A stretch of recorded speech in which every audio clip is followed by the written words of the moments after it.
Hi, my name's Jack Marck. I'm the marketing manager for E-flite, and I'm here with Chris Puckett, product developer for E-flite, with a brand new P-47. And that's probably worth pointing out because I think the last P-47 we did was kind of a revamped version of the original Park Zone P-47. And this is ground up new development, right? Brand new, yes sir. So, and this is, to my knowledge, is this the first Razorback that we've done in foam, I think? Certainly first that we've done in quite some time. So yeah, it's kind of quite a while.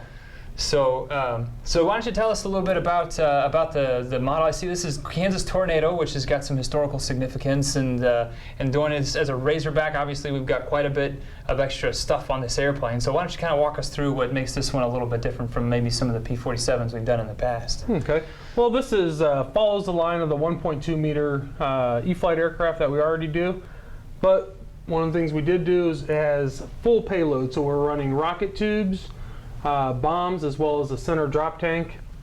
They are detachable, not in flight, but you can slide them off and the bombs pop on and off. We are running an 880 kV motor, so it has a little bit more power than the other 1.2 meter Warbirds, but it's a girthier airplane, so it needs that little bit more power. Same prop as the Corsair and the Mustang currently run, so nothing new there. And one of the things that we've done away with is don't have that piece of tape to remove the hatch. It has little pieces of plastic here to get your fingernails under, and you can just won't damage the foam or anything right there. That's pretty handy. Off and on. So that's a pretty massive battery compartment. Looks like that's big enough to fit a whole monkey. A whole monkey in there. Look at that. It's a whole monkey. Also not included. Sold separately. Monkey not included. Sold separately. So batteries, it runs, we've flown it on 2200 milliamp 3 cells all the way up to 3000 milliamp 3 cells. No problems, plenty of room for anything you really want to put in there. Awesome. So, and this is intended to be primarily a 3S power plant, I guess, or? Correct, 3S. Okay. Awesome. And then the retracts are included as well, just like they've been on our other 1.2s? Retracts and flaps are pre-installed, ready to go. It does have a little bit more scale gear door than our P-47s have had in the rear. It's a two-piece gear door as opposed to the single piece that we've used in the past. That's pretty snazzy. And that gear itself looks like, I think there's a little bit more detail on the gear strut than I think what we've done in the past. It's detailed, but it's not a functioning oleo, but it does give you that nice scale look. Yeah.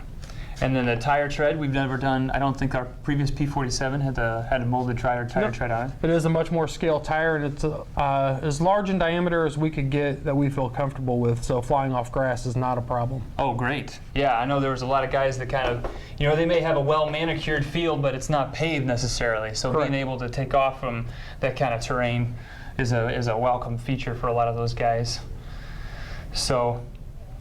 So what can you tell me about kind of how it flies compared to maybe somebody who's flown the Park Zone P-47?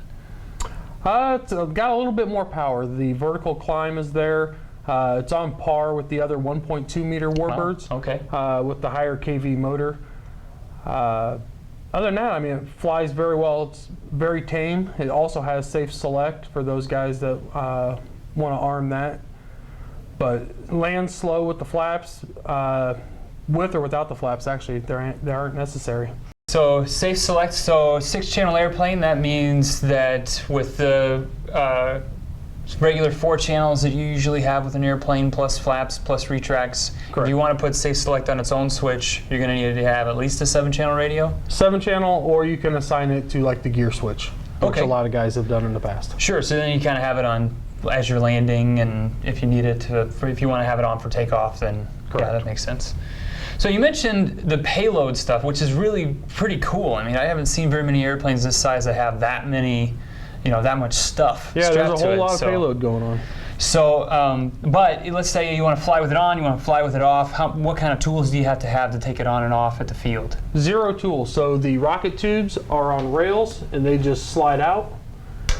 The bombs just clip onto the pylon with clips, as does the center drop tank, is just a clip-on unit. So 0 tools required. You will see a speed increase, a little bit of power increase with the payload removed.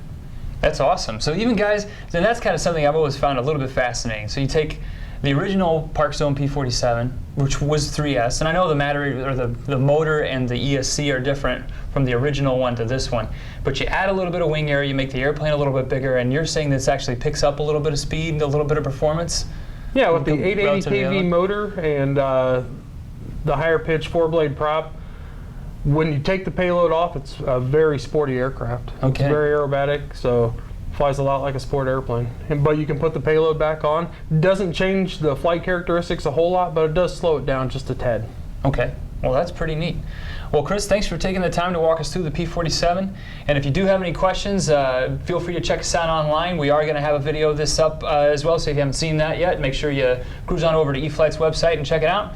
And we'll see you next time.